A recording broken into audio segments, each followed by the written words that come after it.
as be defended, but if you're paying attention, you caught a couple of glimpses of Wilbur there in the film as well. So just wanted to let him talk about what happened, what it all meant to him, and the legacies of that for him and his family and his people. Good evening, everyone. I'm a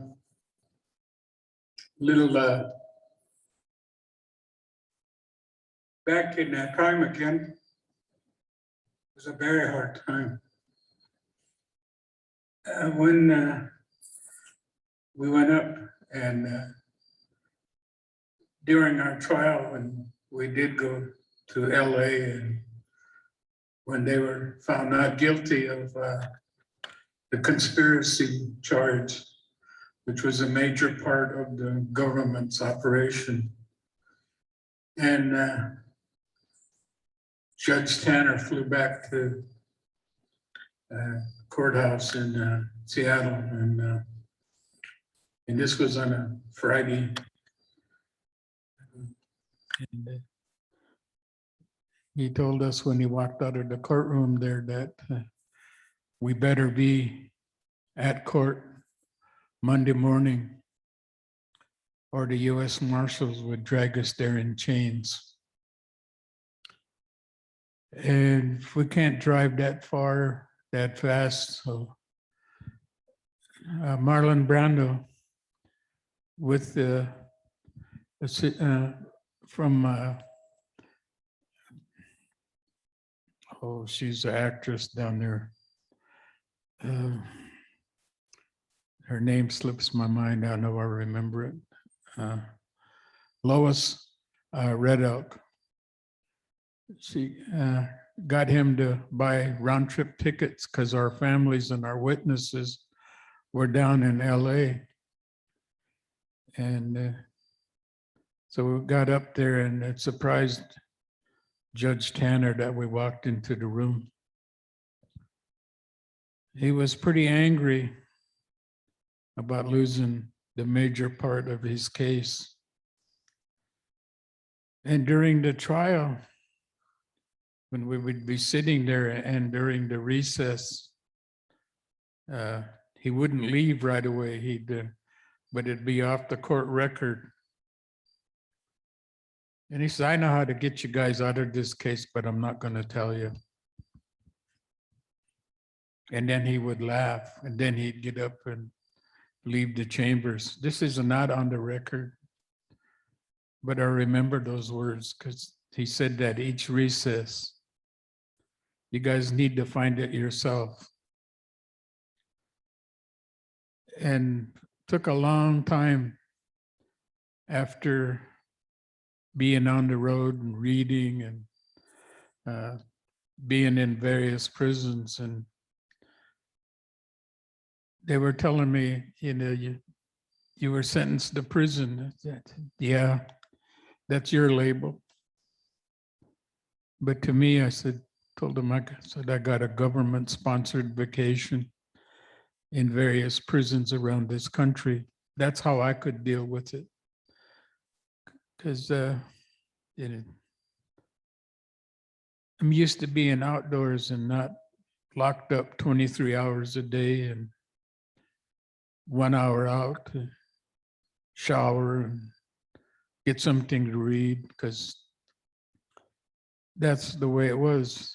And we were not allowed to purchase anything.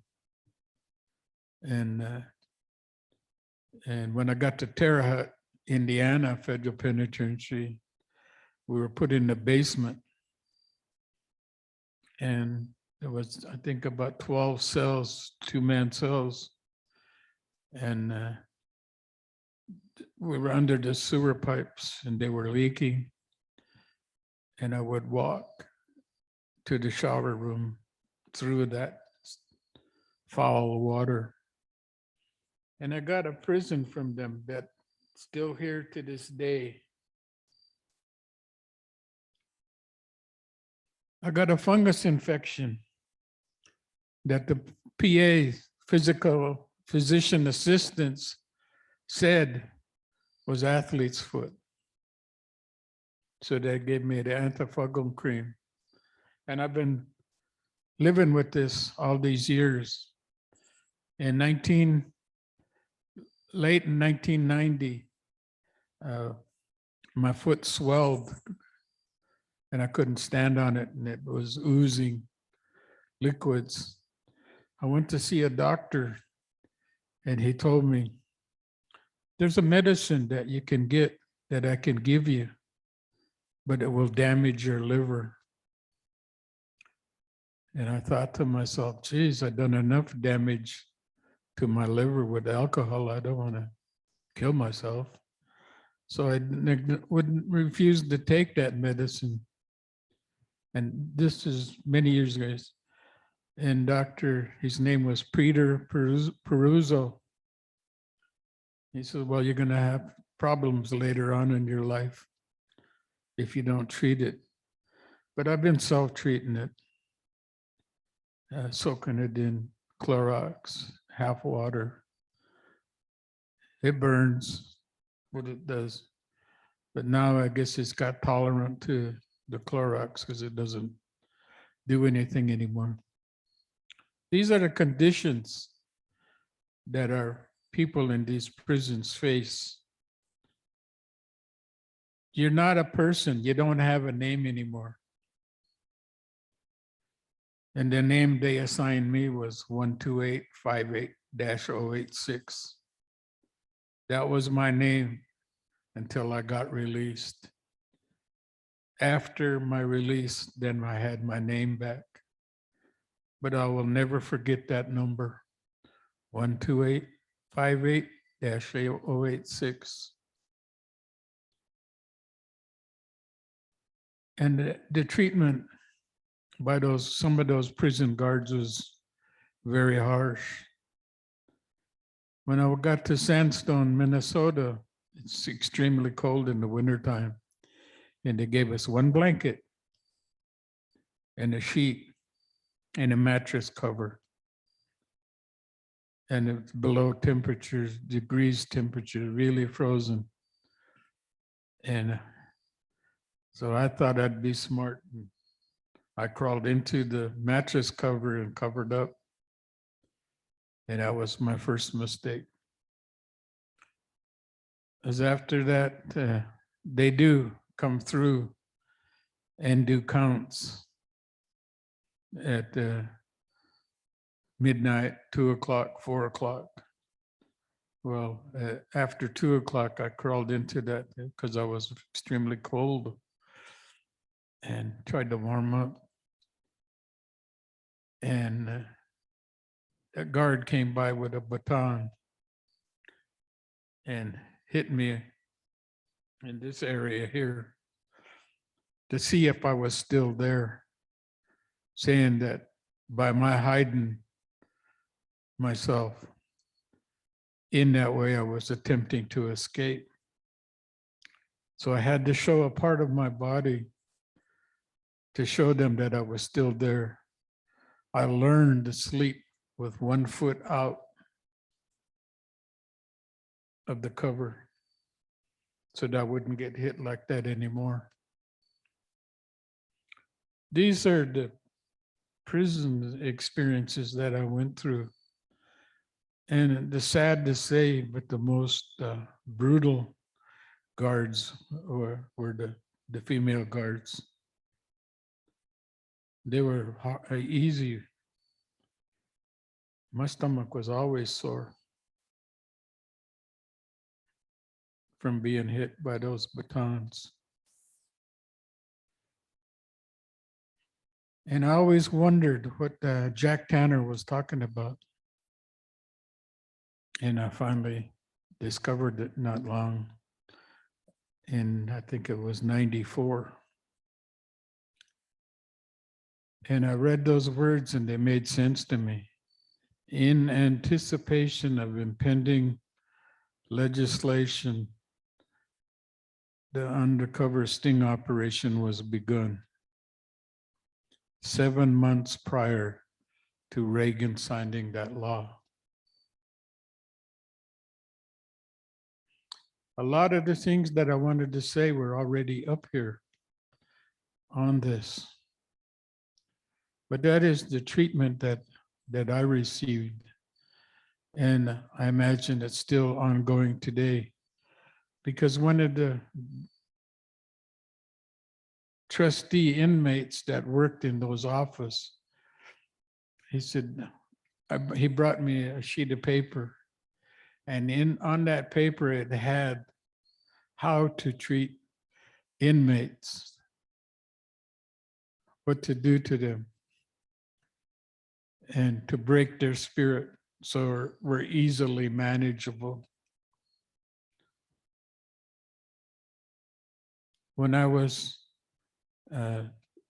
beginning of the journey, when I was taken up by the tribal police to the county courthouse, and we got in there, and my hands were cuffed behind my back, and we got there, and the tribal policeman and they opened that big door, and we drove in, and I got out, and I said I was ready to face what I had to face. And the jailer was looking at him, and he jerked my arms up behind my back like that, telling me that, assuring the jailer that he was controlling his prisoner. I wasn't resisting. I was ready to go. But ever since then, I've had shoulder troubles on my left side because it popped. So even some of our own people were sadistic, I guess is the word to say. But when this all started, to the beginning of my knowledge of things, of how the states did things to our people. 1953, I was fishing on the Klickitat River. I was 9 years old. And my father came back and my uncle. My father was in Japan fighting those guys. And my uncle was in Europe. He got wounded and got captured and taken to a German hospital.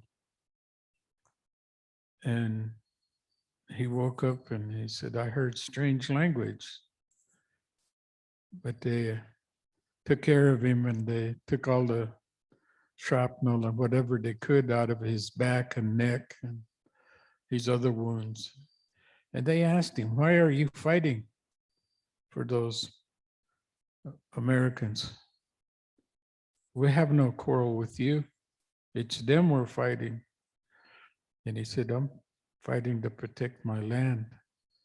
Even though I'm helping them, I still have to protect my land, where my people come from that land. Our cemeteries and all of those are there. That's what I'm fighting for. As well, we have no quarrel with you. You can live as you want to do if we win this war. So I come back, he came back, and my father was the same. And he could never escape that smell of those decaying bodies in front of his foxhole. And he said, I'll never forget that. And in 1953, we went down there to go fishing because the state of Washington said they reserved that river for the sportsmen, for their recreational activities after working 40 hours a week. We were to give up access and fishing on that river for us to make that small sacrifice. That's how I got started and involved in fighting for our rights.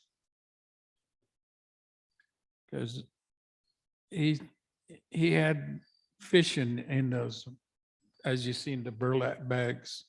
He had fish piled up there and they were in there, and that game agent and their director was there. His name was Milo Moore. And he said, I want to count fish. And my dad told him, you want to count fish? Yeah, I want to count your fish. He said, well, I'll throw you in the river there. You can count all the fish you want. He left without counting those fish in that sack. So that's how I got involved in fishing rights struggles. And we were always told, we have to keep on exercising our rights. Because if we don't, if we'd have quit fishing, then the government would say we abandoned those rights and they weren't ours anymore.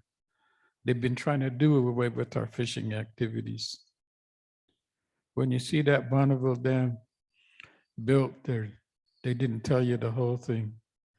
They flooded my people's village sites, that where my family come from. That was the Klickitat Cascade people. Some of the people went to Warm Springs and some of the people went to Toppenish. But that was our fishing grounds. It wasn't as famous as Celilo Falls, but we had trades. Our people, my people, traded with the coastal people for dried oysters, dried clams, cedar, different cedar bark for the baskets, red huckleberries, and other things that they had that we didn't have. So they disrupted our economy. And you hear that in this here. But my involvement was remembering that if I abandon, they're not mine anymore. And some of my leaders said, keep going no matter what happens, because you're documenting in their court system that we've never abandoned our rights.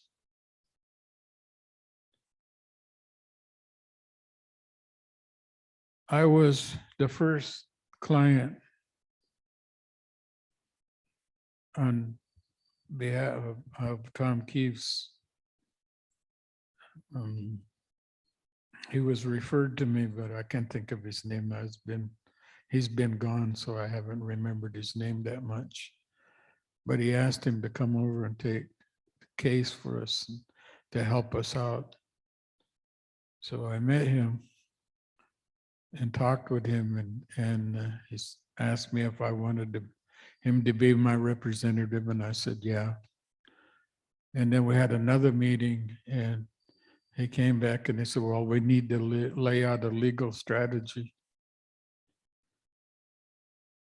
So he said, would you mind stepping back because you're young? The people won't listen to you that need to hear this, but they will listen to an elder. So I faded back into the background. Let it be. That's fine with me. I said, all I want to do is get this resolved no matter what. I want to protect my future generations, my grandsons, great-grandsons that will be coming down to this river to fish. So I said, I'll step back. So I did. And that was the main focus. When you seen how when he got released, I was the last one to be released. But on that prison tour that I went on, I was the first one shackled and the last one unshackled. Short leg chains.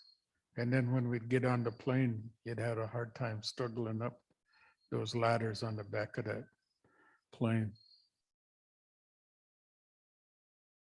We'd get to various prisons, Oxford, Wisconsin, El Reno, Oklahoma, Terre Haute, Indiana, Chicago. Metropolitan Corrections Center in the sandstone.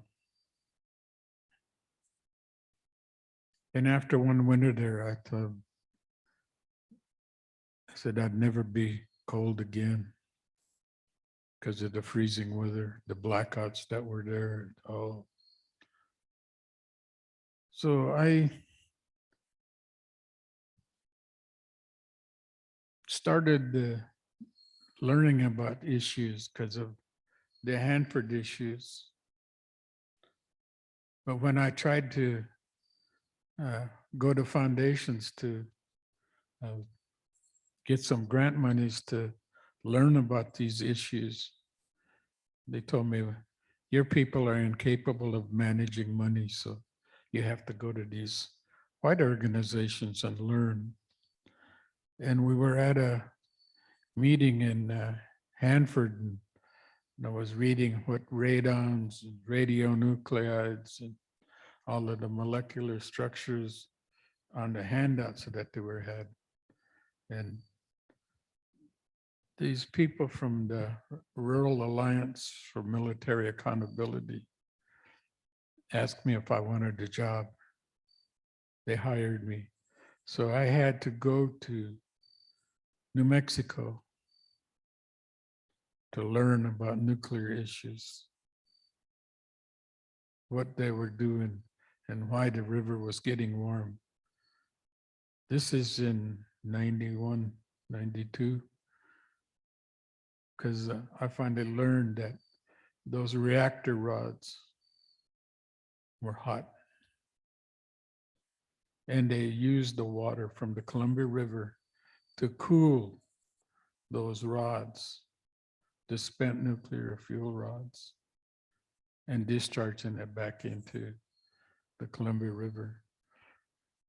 So there's various industries that are warming that river to extreme temperatures. The dams making it a lake, and still water heats up. In 1937, when they were building Bonneville Dam, justifying its construction and all of that, they came, I imagine those were congressional people, came out and looked at all of the idle land that they said was not doing anything. But that idle land, sagebrush land, we had rabbits, we had birds, we had medicinal plants, we had deer and elk feeding in that area. Maybe they were idle to them, but to us, they were actively providing us with food. So they started these dams for that reason, to grow crops, to realize vast profits. That's their words, to realize vast profits. So whenever I go to meetings and I read those words and that they put out, and some of them, this English language is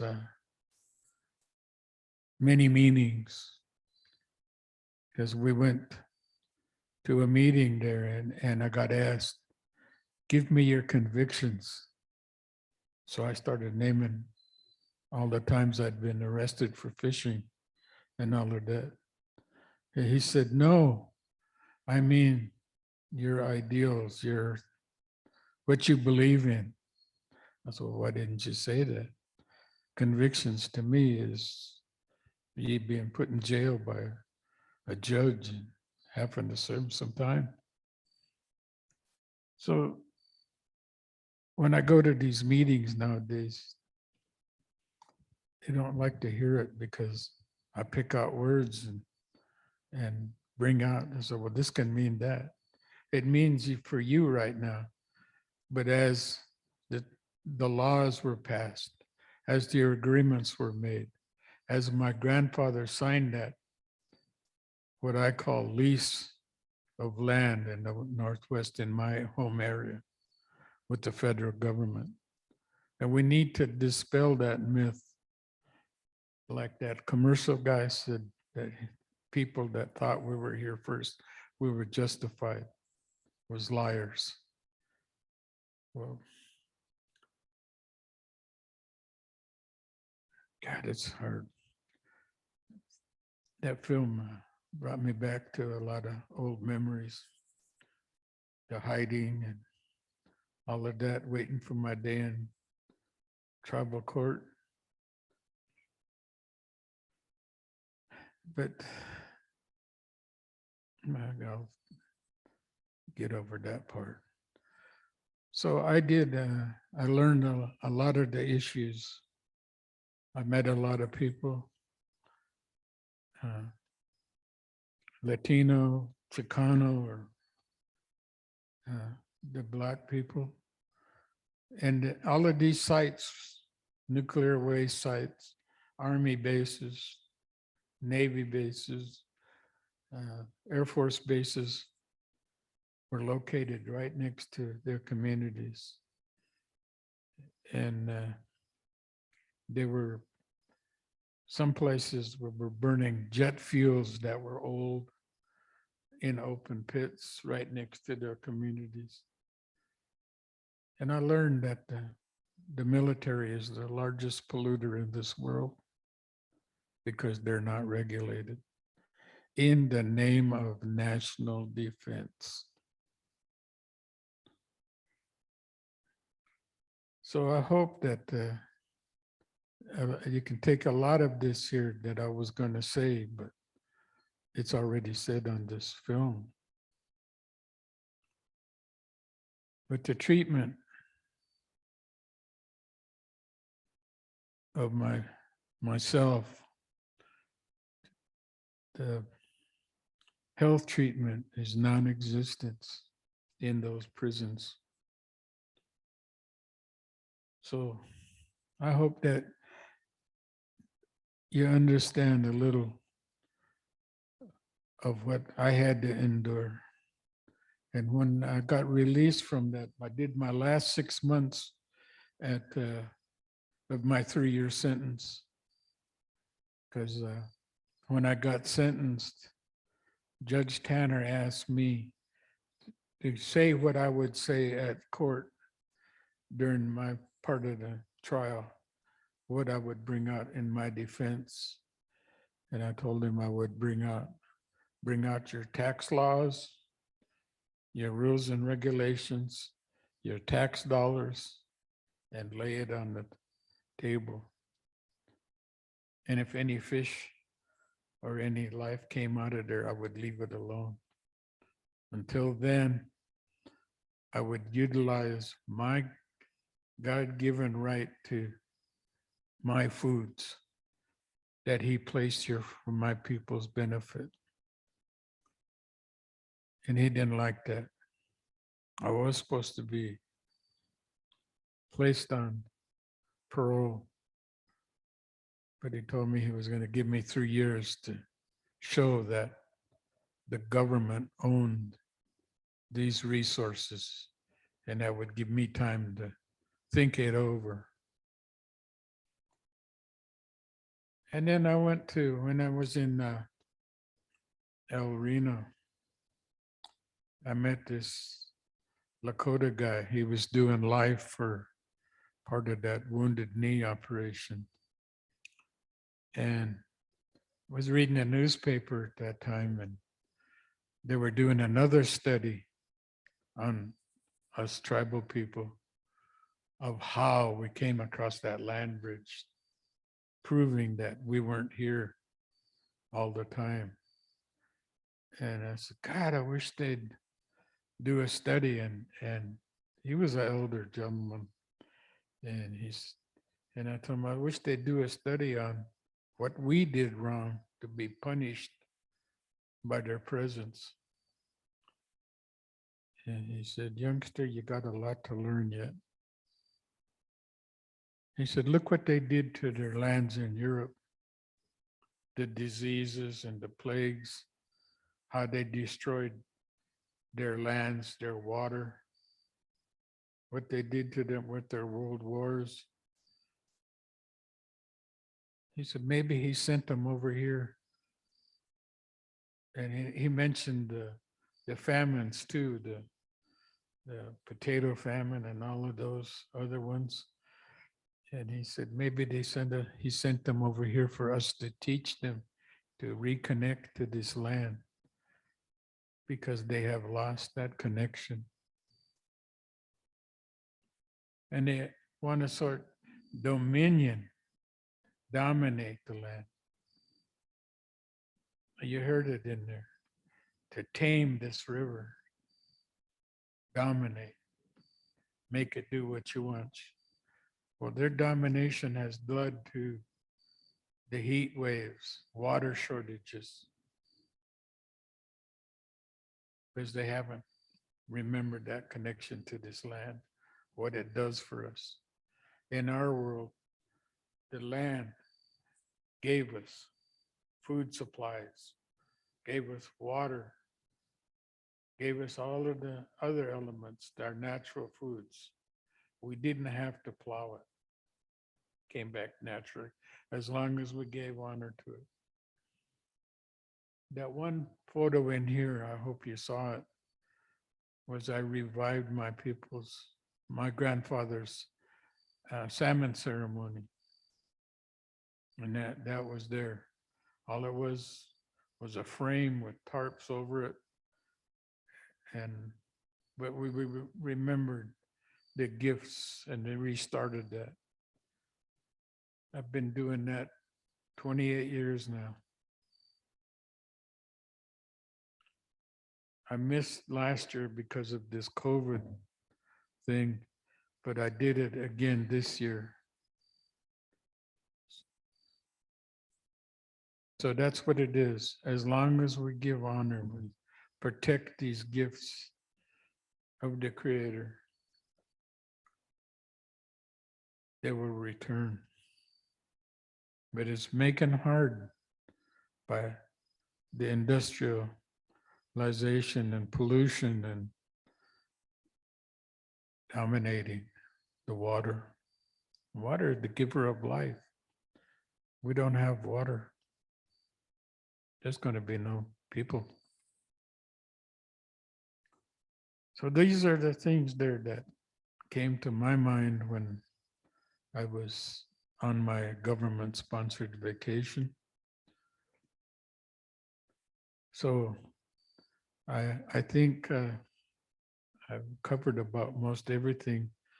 I had some stuff written, but I never follow it anyway, so I didn't bring it out. But to remember, this investigation was done before there was any law in effect. I've learned of the civil rights. That's a violation of my civil rights. No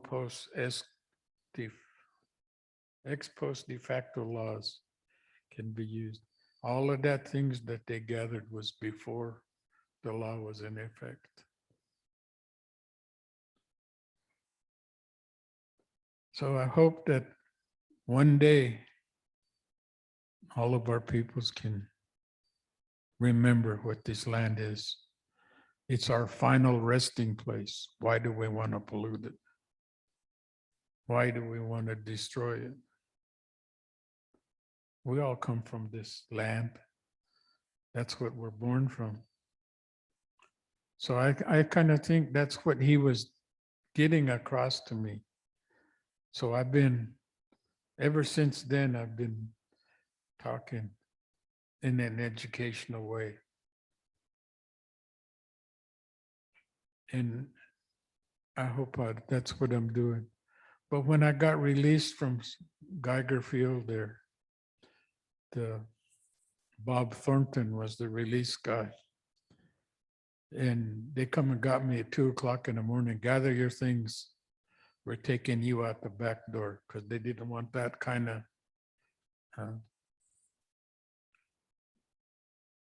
what is it? Scenes like that.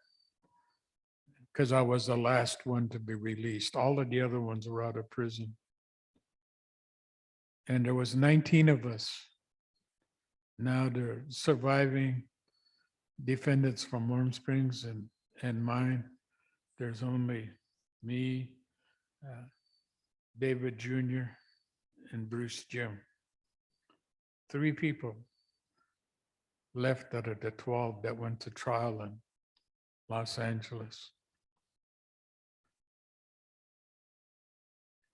And they asked me, why did you fight? I said, they throwed my father in jail, in county jail. They put me in federal prison over fishing, and what's left? Execution. So I want to protect my future of going that route.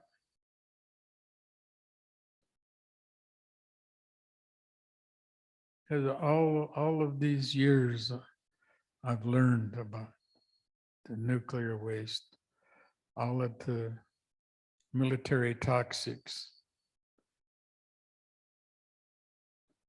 of burning jet fuels, of one of the plants down in, that's not Tennessee, Colorado. They've got plastic cows out there on that green field. And every day, one of them farmers, one of them workers comes and moves those plastic cows around so it looks like the place is safe. They play charades. Everybody sees that green grass and those cattle grazing. Well, everything's all right here. I learned that in Memphis, Tennessee. Memphis, Tennessee Defense Depot. A Black community. And right next to that, there's a hazardous radioactive site next to their town. So they affect the Black people, the Chicano, Latino, or however they want to be expressed. And my people put these sites there. So I've been involved in trying to make sure that my fishing rights, my food gathering rights haven't been abandoned. It's in a court case, but it's documented that our people in my homelands, that's my people's homeland right there at Bonneville Dam. I'm a Klickitat, Cascade, one of the 14 tribes of the Yakama Nation. That's our homeland. They took some of the people to Toppenish, Yakama Reservation, and Warm Springs. So that's but through the court's decisions, now they've opened it up for Eastern tribes to inhabit it, my homeland, when they had their own areas. Because that's how we were placed, and the food sources in those areas that we were sought to protect. And that's what I'm doing. One other thing that I hope you understand is through the limiting of our natural foods, because I can remember when in the 47, 48, 49, because I was born in 44, but 47 and 48, I remember those people that used to come to my grandmother's house and do that religious part. And they were all over 100 years of age, and they walked upright, not with these push mobiles that they've got now. And some of them had a stick that they used, but that was to something was on the path, they would push it off with that stick and use it for a walking stick. And they were all 100, 104, 105. And they were strong and healthy because they were eating their foods. I'm 77 now. And life expectancy is in the 70s, the 80s now, because of these processed foods that we were forced to take after the camp rations that they put in, laden with salt, that we were given instead of fishing, hunting, and gathering our other foods. So they've taken not only time from myself being with my family, but shortened my lifespan. And when I got released from Geiger, Bob Thornton asked me, how much money would you want? If we could get you some money, how much money would you want? I told him, money? What I want is to be able to see my youngest son learning to walk, learning to talk. Because he was 6 months old when I started my journey. And he says, don't you want any money? I said, what I want, money can't buy it. So why would I want money? What I want is what I told you. His first words and his first steps. I want to see that. And then he says, well, I can't give that to you. I said, see, you say your laws are powerful, but they're not that powerful. But my Creator's law is powerful. Because when my time in this world ends, like David said, we're only here temporary. When I stand in front of him and face my judgment and he asks me, what did you do to protect the gifts that I gave you? I can be able to tell him I did my best. I tried to defend them to the best of my abilities. And Bob Thornton, he says, wow. When I asked that question to the other one, they want $5-6 million, $10 million. You're the first person I ever heard that didn't want money. But I think they need to be fined for what they've done to me, to my people, and to the surviving members.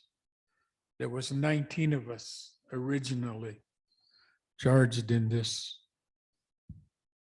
undercover sting operation by the National Marine Fisheries Service, one of the agencies that is a federal trustee that were to protect our food sources.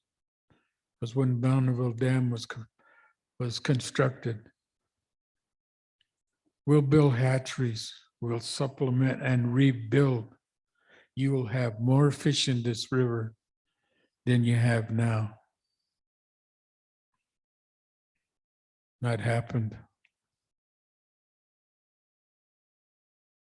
So now we had to, due to their prohibiting and stopping us, we had to resort to what the coastal tribes say, underground fisheries, and what they labeled us as renegade fishers.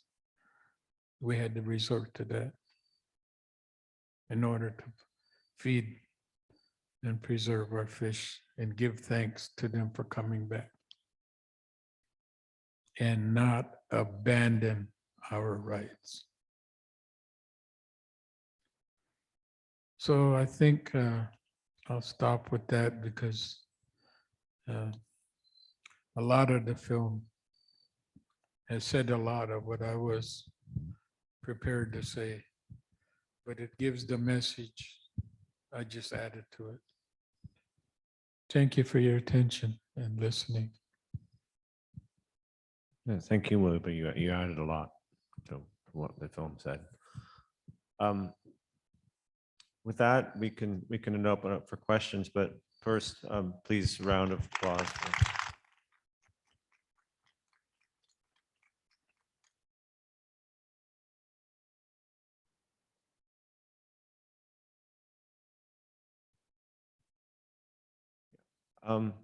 I believe there's a microphone where people can go to. Oh, he'll run one over to you. I think they're right up front here, but there might be others.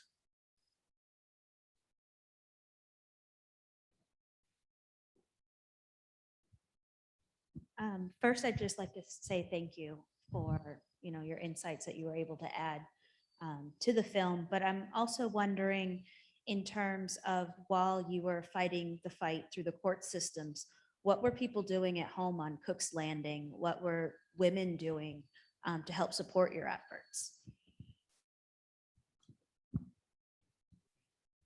Oh, she was asking what was going on back at Cook's Landing while the case was making its way through court, and what were women like Myra Sohappy doing to support the fight?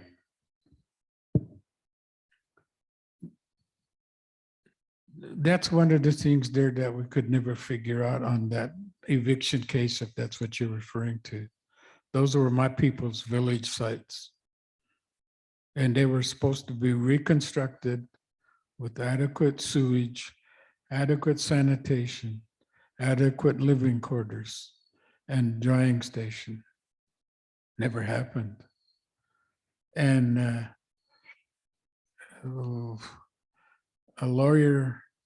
law firm out of Portland took the case pro bono, and they produced a lot of documents.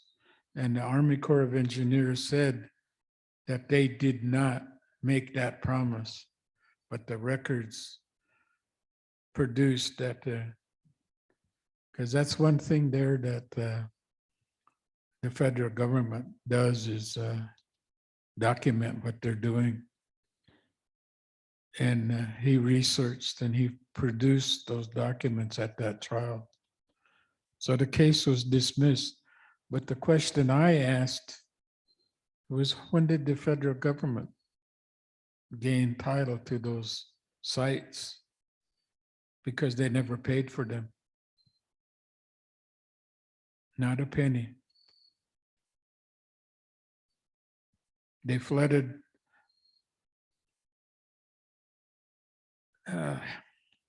spawning beds down there at Bonneville Dam, Eagle Creek, Herman Creek. Our people fished Catherine Creek, Rock Creek. Our people lived at the mouth of those creeks or fished there or camped there.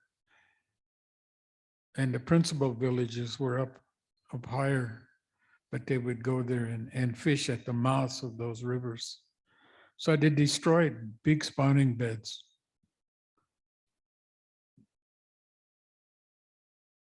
At Wind River, at those creeks that I mentioned. John Day is built on a big spawning bed of big salmon because of all of the gravel that was there, the big holes, and that's where them spawning, salmon spawned. So during that, mentioned that 1937 when I guess congressional people looked at that idle land.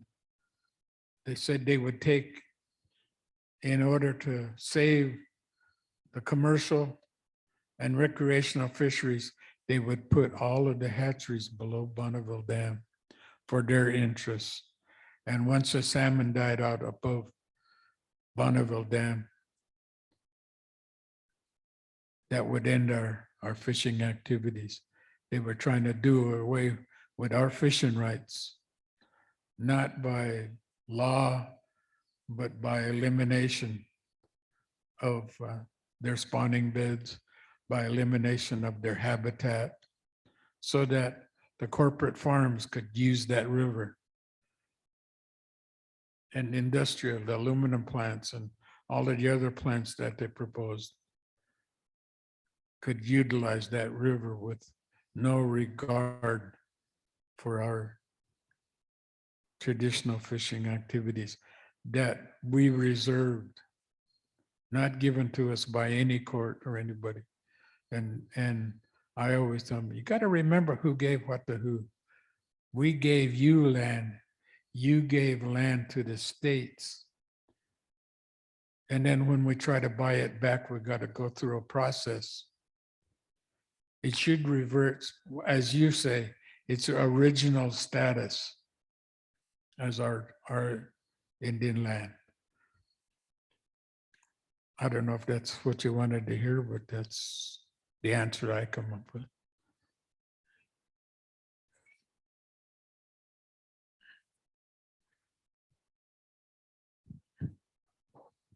Hi, hello. Thank you so much for sharing those insights. It's really so clear what are the different environmental injustices that have happened to the Yakama Nation and to nature as well on the Columbian River. And I just wanted to ask, given the severity of climate change with fires, with rising sea temperatures, if you have experienced, if your people have experienced any changes as of lately, also related to climate change, and maybe what are some of the narratives of the stories that are being told as a way to both adapt and to mitigate to these changes in the environment. Thank you. Yep, I can to that, because right now our salmon are coming back later in the year. Before, they used to come back into the river system in mid-February.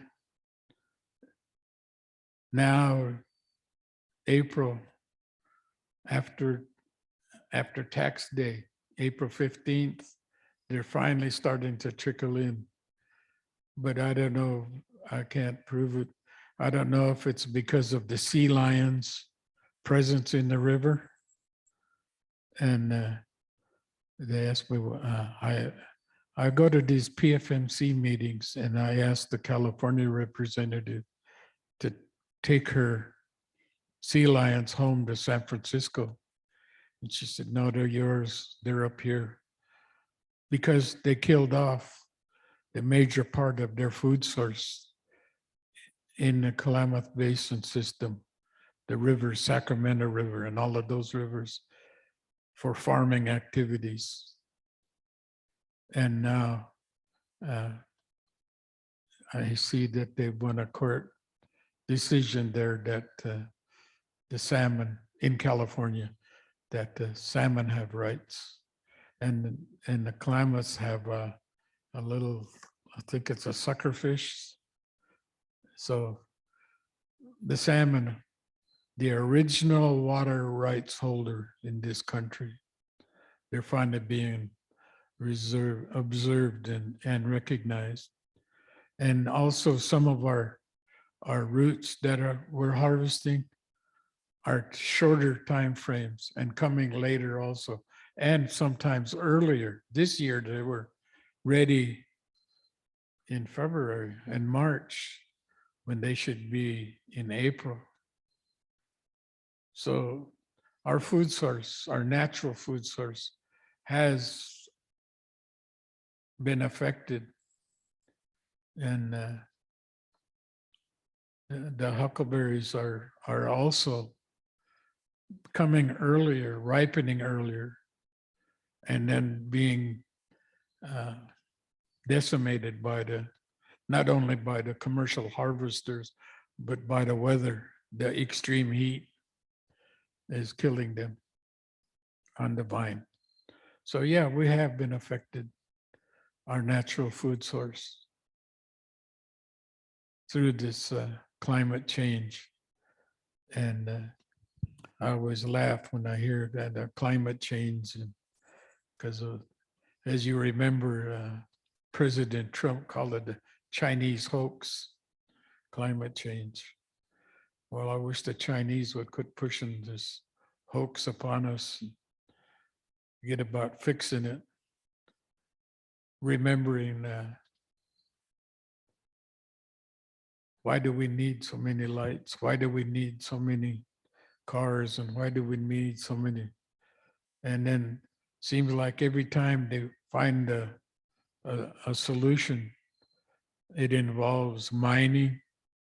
Now they want to do a lithium mine for those batteries, but they leave behind waste, such as the nuclear industry. You go down to Arizona, New Mexico, and the tailings are right next to their school, the blue lagoons, that turns blue when you look at it. The tailings from those mines. The workers, you see pictures of the workers in those mines, just dressed like I am, but yet the scientists and them are all walking around there in protective gear with the helmets on, but they're telling them that's safe to work. So that's another thing that I learned on this natural world elements being used to further the free market that isn't free. Because whatever it is that has to be harvested, processed, and all of that, but all of the waste is disposed on our lands. My tribe was involved in a waste disposal, monitored retrievable storage. They promised $100,000 grant to study it and see if they could store the waste under it. My tribe applied for it. And I finally got the negotiator to admit, Joe, oh, he's got a funny last name, to admit, he said it's a 50-year contract, but he can only guarantee 1 year because that's the funding that they've given him. I can only guarantee 1 year, but Congress has to appropriate the money for the other 49 years. So I got my tribe out of that, pointing that out. Congress doesn't have to pay. Once they've stored it on our reservation, we've solved their disposal problem. And they've done that to a lot of the, especially the Apaches. So why create it if you got no way to dispose of it? Why do you need to mine more uranium? And it's on our tribal lands. Spokane has a mine up there that's abandoned by, I think it's Dawn Mining. And they've got high cancer rates. It's trying to get it on a Superfund site, but no go yet. And it's always, majority of these uranium mines are on tribal lands, tribal reservations.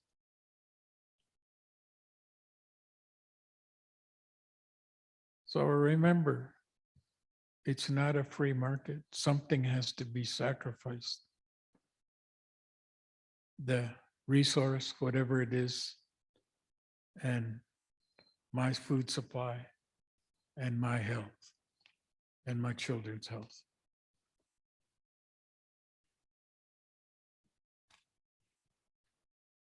So when you hear that word free market, remember that. It's not free.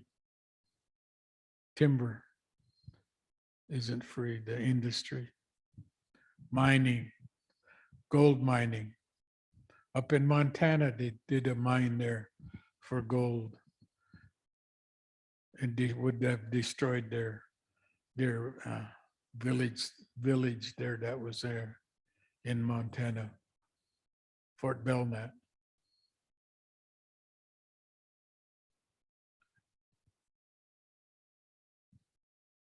in Crandon, Wisconsin, they tried to do another mine there, and it would have destroyed their wild rice, their principal food of those people there. So remember, it's not free. Something has to be sacrificed for their vast profits that they want to realize.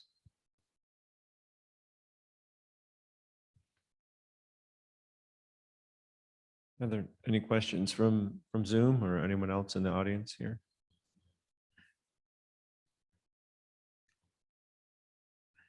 There's one back there.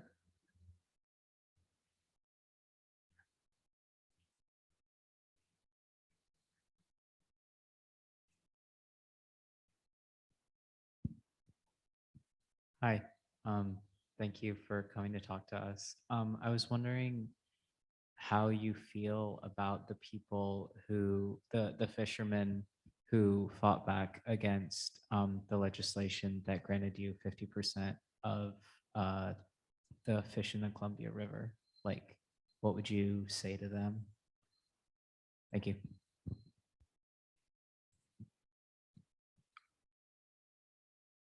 Geez, I never did think about that, what I would tell them. But I did tell one of them there when he approached me, he asked me and how I would feel. And I said, well, you've won now. But when my time in this world comes, I'll be able to tell my Creator that I did the best of my ability to protect this land, protect the air, the water, the animal life, the plant life. I did my best, and I hope that gets me to sit alongside him. And what are you going to tell him? You destroyed these gifts for profit. So I said, if you don't understand that, then I feel sorry for you. That's what I'm fighting for, my children's future and my afterlife, that I will be in the happy place.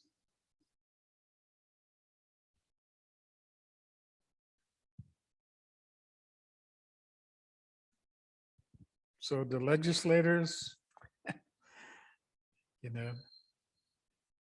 they always talk about, I got asked this one time by the Washington Association of Churches. They asked me to be a speaker there. And they wanted me to give my definition of Christianity. And I said, you want the truth? Or do you want me to, be easy on you? I said, no, we want to hear the truth, what your feelings are. I said, well, my definition of Christianity is, he came here using Christianity to kill my people. He used Christianity to destroy our way of life. He used Christianity to do whatever you wanted to this. And then at the end of the week, Saturday, you relax and enjoy yourself. Then you go to a church and you sit in there and they pass a basket and you put money in it and say, I've done my Christian duties. And then you go out and do the same thing all week long. But you use that one day to say, that you've done your duty. The way we believe every day, because we don't know when our day is done here, our presence is going to be disappearing. And so we have to live each day as it's our last and try not to offend, try not to be mean, try not to harm the elements, and give thanks at the end of the day for surviving that day. And wake up, when you wake up next morning, give thanks that you're able to partake of another day. And this one lady jumped up because this was on Hanford Issues. And she said, my husband works there and he would do nothing to harm your people. Yes. Well, that's your opinion, but you don't realize what that stuff is doing, leaching into the river. You don't understand the people that are affected by the mining process. And now the disposal process is going to affect my people even more. So I said, well, take that and listen and try to understand it. This is my viewpoint. Your viewpoint is making money to live.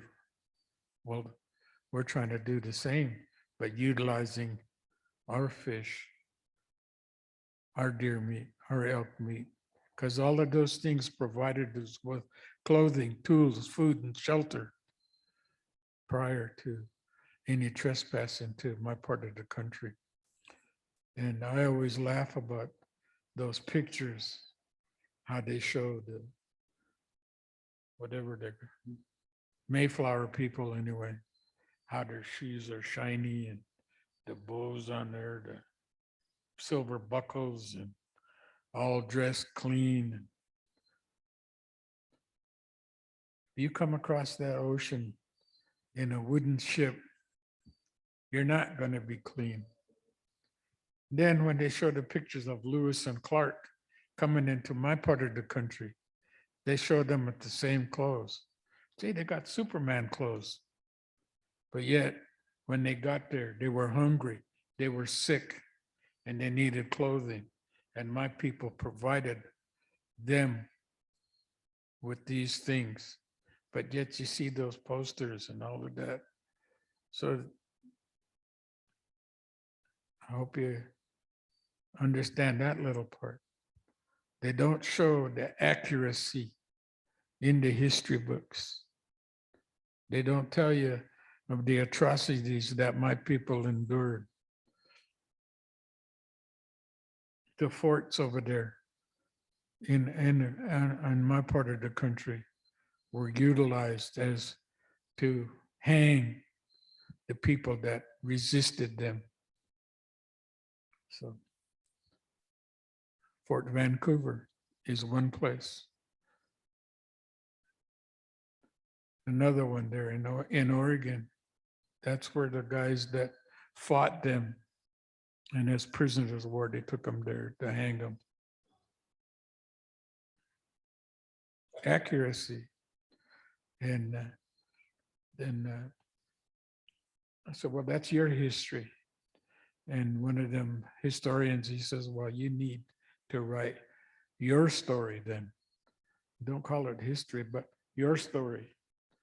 And I'm thinking about it, but I'm getting too old enough there that I better do it quick. So history is his story, not my story. And it's not accurate. There's one more question, I think, there.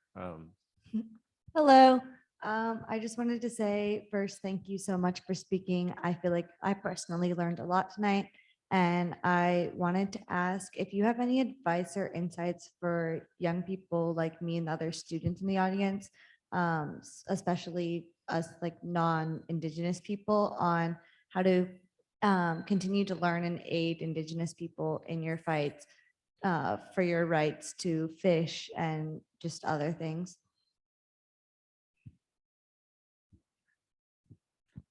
Well, that's going to be a hard thing to do because we need to change the story. We need to learn of what went on in the past and take a look at your candidates, because they're the ones that control all of these things. And to me,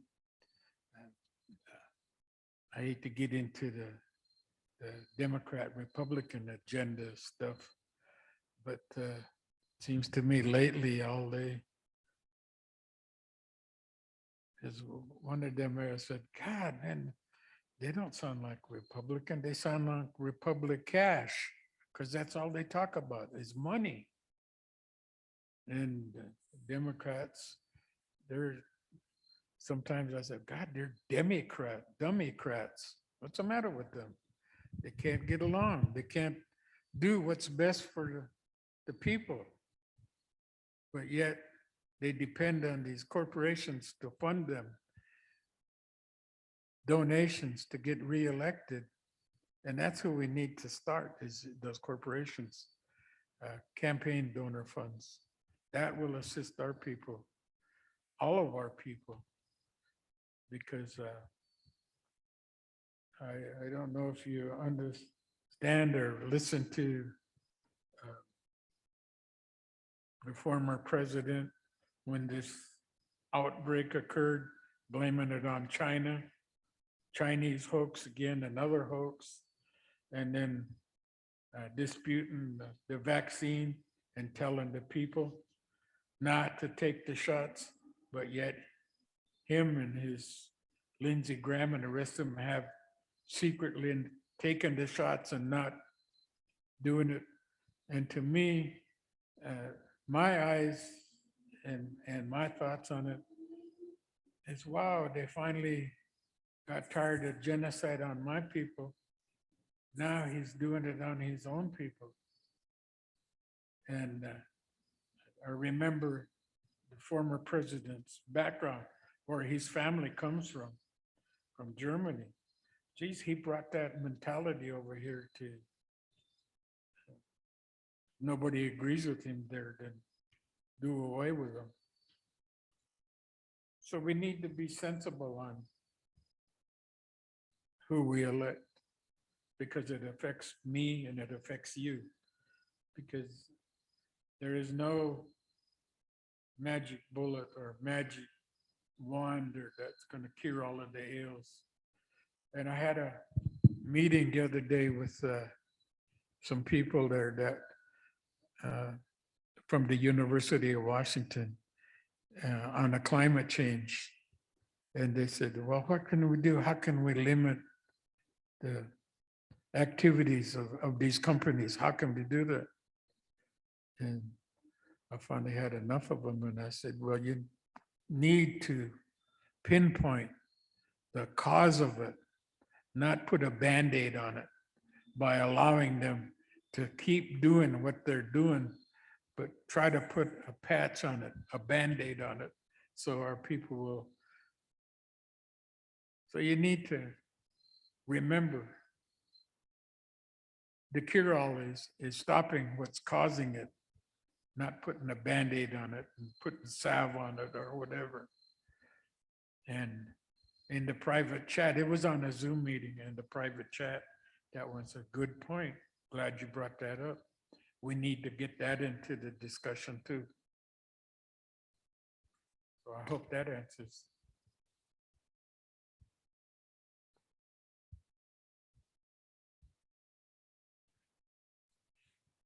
It's, I think it's, yeah, it's 8:45. So I think we'll wrap it up for the evening, but thank you all for staying. Thank you for your questions. And thanks again to the IAC and all the other sponsors for making this possible. And thank you, Wilbur, also for making this long trip and sharing your wisdom with us.